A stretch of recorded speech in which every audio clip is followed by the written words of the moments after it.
Hi Steve, this is Aidan, Malta calling. Aidan, hi! How are you doing? I'm doing very well, thank you. Yourself? I'm very good. I feel like this has been a very, very long road for you to get here. Am I right in thinking that? Yes, it's been such a long journey, but we're here and that's what matters the most. I'm very, very excited for this journey. It started already and it feels like it's been a year somehow, but I'm very, very, very, very excited. I mean, it's been a very emotional journey, I must say, since my very first time participating in the Maltese selection for Eurovision. But I do think that I'm prepared more than ever this round, this time. So yes, very, very, very excited. I feel like there's some people in this world who have a long history with the Eurovision Song Contest who have never actually competed, and that is you. So we're going to find out all about your journey, all about Bella. You are listening to the official Eurovision Song Contest podcast.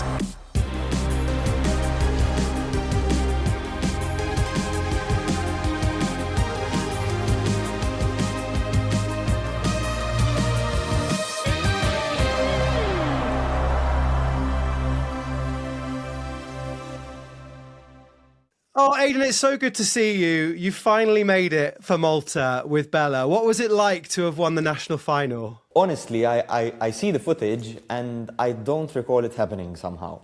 I mean, of course, I know the pattern during the voting.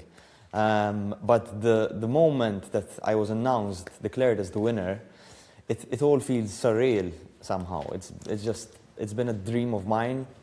Of my team as well, and we have been working really, really, really hard. I know that most of the artists say this, but honestly, doing Eurovision has been a long time coming, and yeah, it still feels a bit surreal. Remind us, how many times have you tried to get to the Eurovision contest? Well, there is a perception that I've tried a lot of times, but truthfully, it was just 3 times. So first in 2018 with my song Dialogue, I placed 4th in the Maltese selection. Then again with Ritmu. 4 years later in 2022 with we finished at the 2nd place. It was a close call. And now with Bella. So really it was just 3 times trying my luck and performing on the Malta Eurovision stage. But since I always had a gap of 4 years, people think that I've been trying a lot of times. It's like the Olympics. Every 4 years. Yeah. So every 4 years, Aidan tries again, and he finally got the gold medal this year with Bella. What does the song mean to you? It's beautiful. I wanted to write something different, something a bit more unique than my previous attempts.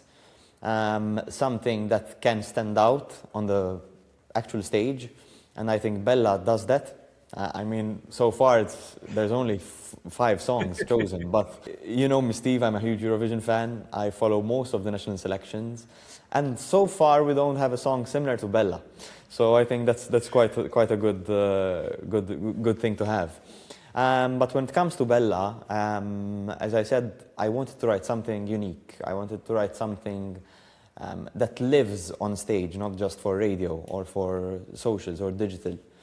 I wanted a song that can touch people's heart and that can resonate with the people watching at home. I'm also very, very, very happy and honored that finally we're having the Maltese language back at Eurovision. Yeah, amazing. It's been 54 years since the last entry, way overdue. That's incredible. 54 years. Yes. We've had in the year 2000 we've had a song called Desire, which featured like only 6 words in Maltese, which were just spoken words, not sung words. So I don't really count that. But the last entry with Maltese lyrics was in 1972. So yeah. Also, I love that you're doing what you want to do. And I'm going to read you a quote that you wrote on your Instagram when you announced that you were coming back for Malta or to try again. I love this sentence. So you said, some nights it felt like chasing the midnight sky. Other nights your voices chanting my name sent a cold shiver down my spine. They feel like song lyrics, right? You can Ooh, turn that into a song. you got me. You got me. You got me. So for those who haven't read my announcement post, there are like 4 songs mentioned from my next album in that post. So you got it Ah, right. You got it right. wait, I got it right. No way. Yes. Ah, Yes. see, that's good. Okay, well, because I was reading it and I thought this is quite poetic. So Yeah. now you've confirmed it. I love that. I hope that wasn't like a mystery that I've just like uncovered. Well, could be. What I would say is, in reference to that, a lot of people over many, many years have been wanting you to represent Malta. You've got a big fan base. And I think this year, didn't we have like Aidan for 2026? Lots of people shouting about that. Yeah, yeah, yeah. I mean, after Ritmo, I could feel the support of the people. I could feel the support of the Maltese public and Eurovision fans. I myself have grown a small Eurovision fan base just because of Ritmo. I've really felt the genuine support of the people back in 2024 during my first sold-out show in Malta. I just, the amount of messages, the amount of people literally coming up to me and saying, now it's your turn, you should go for Eurovision. We want you to go there and show your talent to the stage. The amount of people, it was insane. And honestly, that's where myself and my team decided that we should give it another try. So it was that big gig back in 2024, which I know was a huge moment for you, wasn't it? Yeah, it was. I mean, I do have to say we're a very small country, one of the smallest in Europe, one of the smallest taking part in Eurovision. So for us, this means a lot. Just to have our name there, it is already a lot. Of course, the result is very important as well, since it is a competition. But for myself to be up there, for myself to have Malta written behind my name, because from now on it's not just Aidan. From now on it's Malta. Well, it's so funny. You say, oh, you know, we're a very small country, but you look at the artists that have represented the country at Eurovision, like Miriana, like Destiny. Malta makes its mark on the contest. Yeah, I think the thing is that with all the local artists here in Malta, we're just so eager for success, and we want to show the world that even though we're very small, we're still very big, and we want to show that we're talented, and we want to prove ourselves more maybe than other countries. When you've been in it for so long and not yet won, the hunger must be like ravenous. Yes, yes. In fact, this year I could see myself changing so much since my last try, since my last entry Ritmo. The way I think, the way I'm performing, the way I want to kill it on stage, you know? I want to make everything right. If we did so much promotion with Ritmo, myself and my team were like eager to do so much this time round. You say you want to do a lot. You've already been to Bulgaria. Tell us about that. Tell us what happened. It was an amazing trip. It was just amazing. The Bulgarians are very welcoming, very welcoming. They also have great food. Love the food in Bulgaria. I love the shopska, which is this like local salad. But in general, they have really good food. I met Dara and Alice from Albania. We've had a really great time together. We've been messaging each other before meeting, and we were like very excited to meet each other. And we were very happy that we finally met. We did have a dinner where we chatted and chatted and chatted. It was really fun, and really I can't wait to meet them again, and also the other participants. Well, I already love that there's only been a few artists relatively announced, and you've already met 2 of them. I bet you're going to be the one on your calendar going, right, let's fit in this country tomorrow. We've got this national final next week. Then I need to like schedule to meet the other one. It'll be you connecting everybody, you know? Hi, I'm Aidan. Hi, I'm Aidan. Hi, I'm Aidan. We're probably going to run out of roses by then. Yeah, because I saw you gave Dara a rose, didn't you? Yeah, I did. And also one for Alice. Oh, yeah. He can't be left out. Also for all the girls competing at the Bulgarian national final. Where's the supply coming from, Aidan? I can't really say. I can only say that after the interview.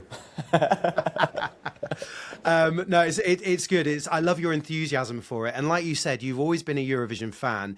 What is your earliest memory? What was the performance that stuck with you first off? So the first time I watched Eurovision was back in 2007.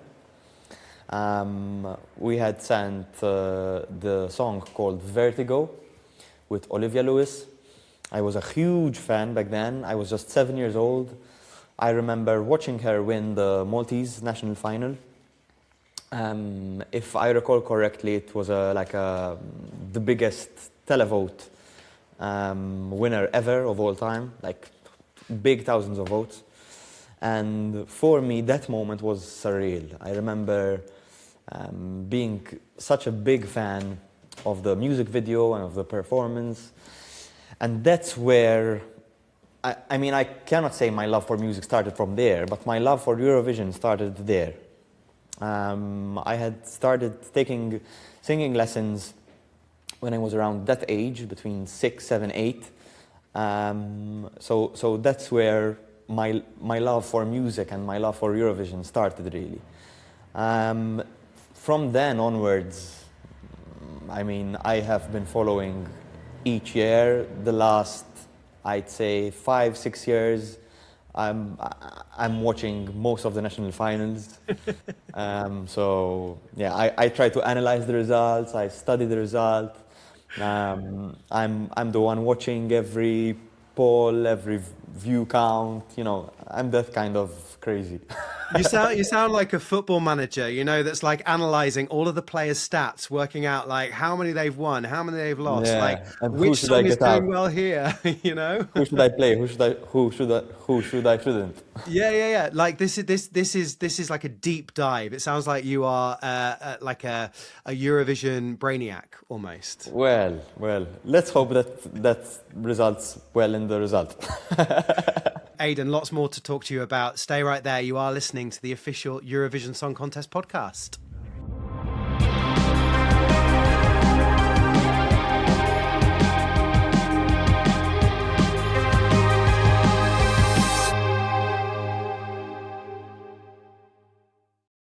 Aidan, welcome back. I love Bella, obviously. What I also love is the Maltese cowboy aesthetic, but I'm disappointed you've not got your cowboy We have it here. Oh, you have it? Yes. Let's see it. Let's complete the Here it look. is. There we go. So is this now your lucky hat? Well, it should be. So for anyone that can't see, Aidan now has the cowboy hat on to complete the look.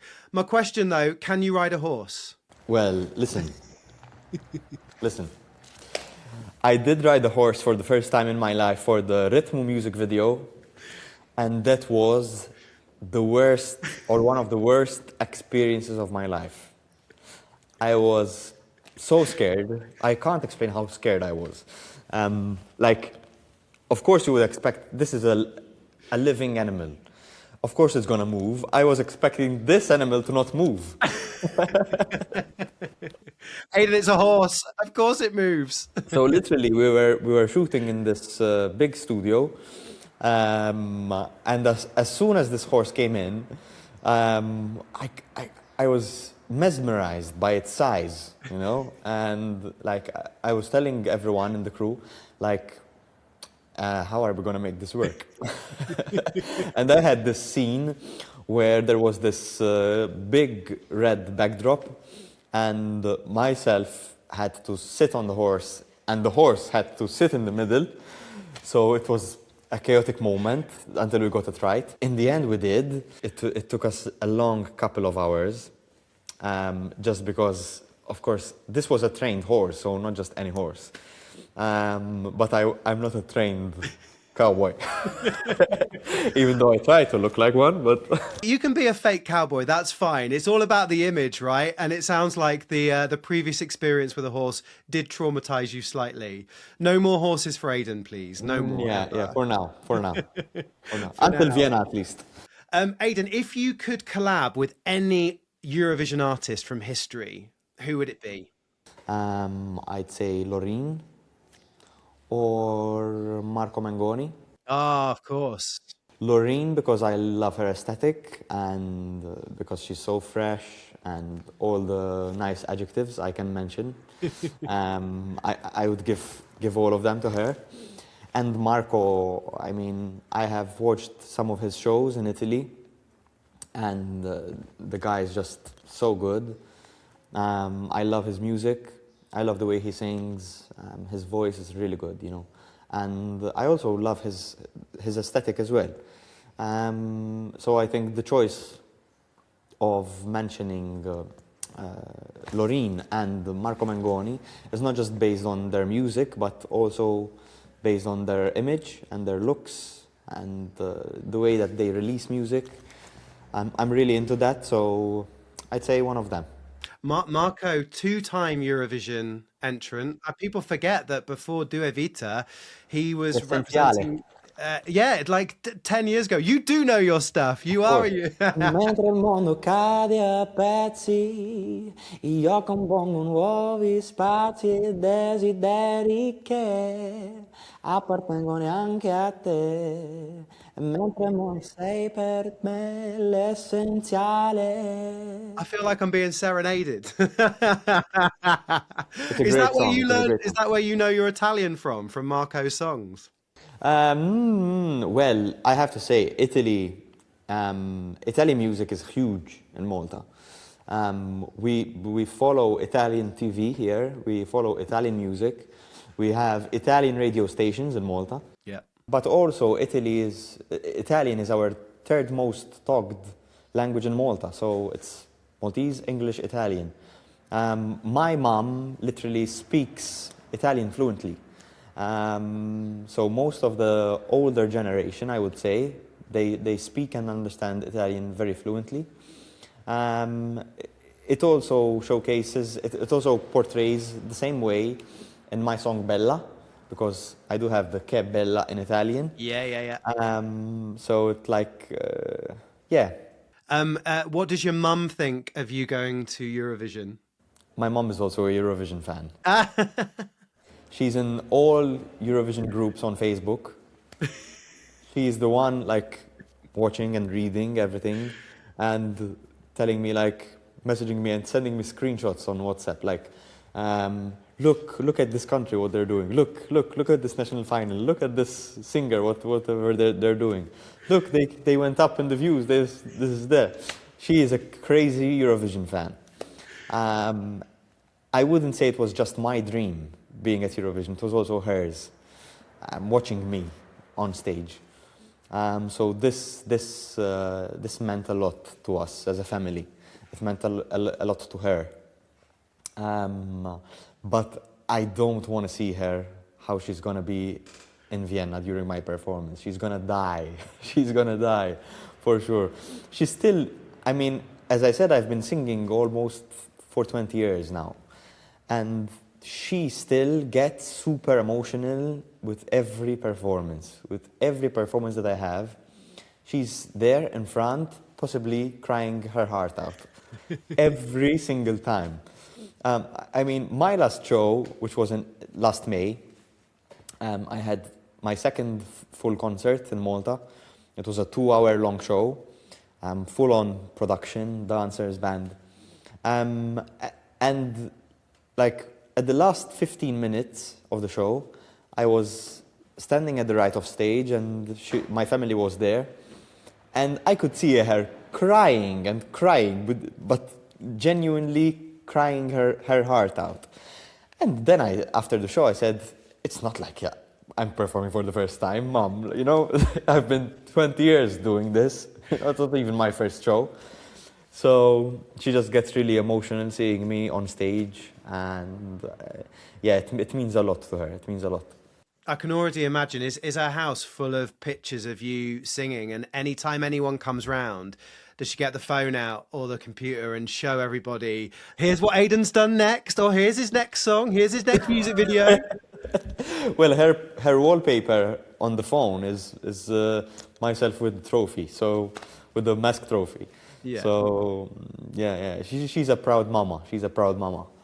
I mean, we've had a case once at home where I was around 18 years of age, 19, and I had stopped competing in these local small festivals as a singer, like singing festivals, singing competitions. And I started when I was 9 years old, 9, 10, till I was 18. So in those 8 to 10 years, I've had a lot of trophies at home, a lot of trophies, almost hundreds probably. Wow. And at a point we said, listen, there's no use for keeping all these trophies. We have to, get some of them out of our house. And she said, not under my name, you will. Not even the first one. You can't get them out of the house. So she's keeping all of them in her garage. Can you imagine? Hundreds of your trophies from singing competitions. Can you imagine? She has them all. Oh, I bet she'd like the Eurovision trophy then, wouldn't she? That would be nice, but I would keep that one. Do you have anything up your sleeve in terms of any remix of Bella on the way, or something that you'll drop in a bit later on? In terms of a remix, we are working on something, not just one version of Bella. The good thing with the song is, I always say this, if you have a good song, whether it's on piano, whether it's techno, whether it's electronic, whether it's R&B, it will remain a good song. So if you have a good melody, that's all you need. Just before Christmas, I caught up with Mariana Conte and Destiny together, obviously two Maltese legends, and we spoke about the balls that she uses for serving. Okay. A, did you ever get one yourself? And B, do they still exist in Malta, or did she use them all up? No. She used them all. We don't have any more. We're trying to get some from Italy, some from the UK even, but we don't have any more balls. No more balls in Malta. Mariana has used them all. Never mind. Well, it was worthy that she did it. So yeah. We're not gonna have any more roses next year. Yeah, yours is roses. Yes. Well, I'm looking forward to mine, obviously, at some point in the future, as I'm sure every other artist in Eurovision will be. Aidan, we wish you all the best. We'll see you all the way up till Vienna. Yes. I'm very excited for this journey, not just those 3 minutes on stage, the whole run-up to the contest, the pre-parties, the performances, the promo tour, meeting the other artists, getting to meet their teams, meeting the fans, which is very important to me. It's also very beautiful. Last week, I had this moment where I felt like I'm living the best time of my life. And I do think that I'm going to have 3 months of that. So it means a lot. It means a lot. I'm so grateful. Aidan, enjoy it. Enjoy the journey to Vienna, and we will see you soon. Thank you so much for coming on the podcast. Thank you, everyone. Thank you for listening.